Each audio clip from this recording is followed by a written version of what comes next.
बुलंदशहर में चैम्बर पर कब्जे को लेकर विवाद, हुई फायरिंग। चैम्बर का ताला तोड़ने पर हुए विवाद में फायरिंग। गोली लगने से वकील और उनका रिश्तेदार घायल वकील और उनके रिश्तेदारों को अस्पताल में कराया गया भर्ती। मृतक वकील सलीम अख्तर की पत्नी ने इमामुद्दीन एडवोकेट को विधिक प्रक्रिया के बाद चैम्बर कराया था अलॉट। घटना के बाद पुलिस तहरीर के आधार पर जांच में जुटी। एडवोकेट जियाउर रहमान के पिता है गोली से घायल वकील इमामुद्दीन। बुलंदशहर डिस्ट्रिक्ट बार परिसर की घटना से मचा हड़कंप। जिला कचहरी के अधिवक्ताओं के बार गैलरी में चैम्बर संख्या 272 के पोजीशंस को लेकर के अर्ली मॉर्निंग कहासुनी हुई। इनके दो गुटों के कहासुनी में एक पक्ष ने फायरिंग कर दी, जिसमें इमामुद्दीन के जंघे में और रोक के पैर में नीचे गोली लगी। दोनों लोगों को तत्काल अस्पताल इलाज के लिए भेजा गया, जहां से इनको बेहतर उपचार के लिए नोएडा भेजा गया है। उनकी स्थिति डॉक्टरों ने स्थिर बताई है। वैसे मालूम चला है कि पहले से एक व्यक्ति का वहाँ पे ताला था, जिसको बाहर की तरफ से अलॉट किया गया था। दूसरे पक्ष के लोगों ने वहाँ बैठ आकर के ताला तोड़ने का प्रयास किया, जिसके कहासुनी के क्रम में ये घटना घटित हुई है। अभियोग पंजीकृत करके तत्काल गिरफ्तारी के प्रयास किए जा रहे हैं। कई टीमों का गठन किया गया है। फील्ड यूनिट मौके पर साक्ष्य संकलन कार्रवाई कर रही है। क्या जो आपकी मांगे थी और किन मांगों को लेकर आप यहाँ आए हैं और किस पर हमला हुआ था? हमारे कचहरी में सुबह चैम्बर को लेकर अनायास कब्जा करने के लिए कुछ लोग पहुंच गए। तो जब इमामुद्दीन जिनके नाम वो चैम्बर अलॉट है, जिनके नाम आमंत्रित है, वो इत्तेफाक से यहाँ घूमने के उद्देश्य से, किस उद्देश्य से सुबह अपने देखने जा रहे थे कि मेरा चैम्बर सुरक्षित है कि नहीं है। वहाँ मौजूद पवन निम, सलेख चंद, नीरज कुमार, हेमेंद्र कुमार और कुछ अन्य लोग बाहरी तत्व भी वहाँ मौजूद थे।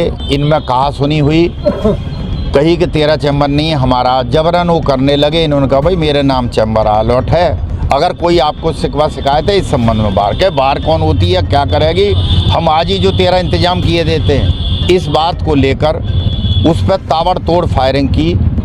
करीब जैसा वहाँ लोग बताते हैं चस्विदित, करीब 9 राउंड गोली चली। 3 राउंड एक ने चलाई, 6 राउंड एक ने चलाई है। 9 राउंड गोलियाँ चली। इमामुद्दीन एडवोकेट व उनके एक जो उनके साथ आ गए थे वो भी, दोनों लोग बुरी तरह घायल हैं। उनके पैर में गोली लगी है और उनका इलाज अब यहाँ से रेफ़र कर दिया गया है नोएडा में। जांग में गोली लगी है, जो आर पार गोली चली है। उनकी ब्लीडिंग अभी रुकी नहीं है, नस कट गई है उनकी, तो इसके कारण उनकी नस अभी कट गई है। उनको यहाँ से सरकारी अस्पताल से रेफ़र किया गया, राना अस्पताल गए। उन्होंने ये कहा कि यहाँ मेरे पास इस चीज़ का कोई इलाज नहीं है कि मैं ब्लीडिंग रोक सकूं, आप हायर सेंटर ले जाइए। उन्हें अब नोएडा के मेदांता अस्पताल ले जाया गया है। एसएसपी साहब ने क्या? उसी संबंध में हम कप्तान साहब के पास आए थे कि तहरीर सुबह दी है, इस पर मुकदमा कायम करके इनके खिलाफ सख्त से सख्त कार्रवाई की जाए, इनकी गिरफ्तारी की जाए, इस बात के लिए आए थे। बार की मीटिंग अब बुलाई गई है और जो कानून में हो सकता है पहले इन्हें तत्काल बार से बर्खास्त किया जाएगा। ऐसे लोग बार में रहने के लायक नहीं हैं जो वकीलों पे ही गोली चलाते हैं। क्या हुई आपके फादर के साथ? देखिए, सुबह 6:30-7 बजे करीब मेरे फादर को डिस्ट्रिक्ट बार एसोसिएशन के अध्यक्ष और सचिव ने पूरी विधिवत प्रक्रिया पूरी करने के बाद श्री स्वर्गीय सलीम अख्तर एडवोकेट का चैम्बर अलॉट किया था। उनकी पत्नी ने एनओसी दी थी, शपथ पत्र दिया था, बार ने विधिवत रूप से उसको अलॉट कर दिया था। मेरे पिताजी ने उस पर ताला लगा दिया था कल। आज पिताजी को सुबह सूचना मिली 6:30-7 बजे करीब कि कुछ लोग ताला तोड़ रहे हैं। पवन नेम, सलेख चंद और नीरज और हेमेंद्र।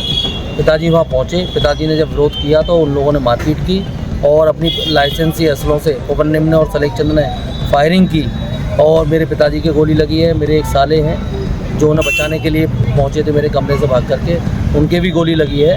हमने FIR के लिए तहरीर दी है और यह है कि हमारा कि पुलिस उनका एनकाउंटर करे, उनको गिरफ्तार करे।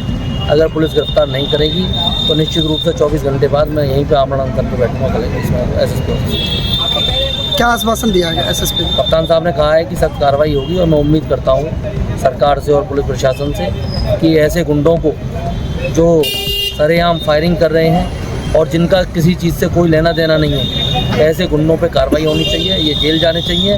और डिस्ट्रिक्ट बार एसोसिएशन में भी मैंने प्रार्थना पत्र दिया, मैं भी डिस्ट्रिक्ट बार का सदस्य हूँ कि ऐसे गुंडों का जो है बार से भी निष्कासन होना चाहिए। बुलंदशहर से जावेद खान की रिपोर्ट।